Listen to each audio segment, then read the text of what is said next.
ধারাবাহিকতায় বাংলাদেশের গণতন্ত্রকে একটি আলাদা ধারায় নতুন ফন্দি এঁটেছে। সারা বাংলাদেশকে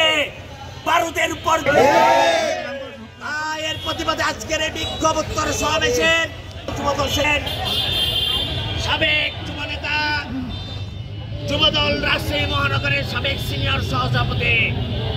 রাজশাহী মহানগর বিএনপির সাবেক সাংগঠনিক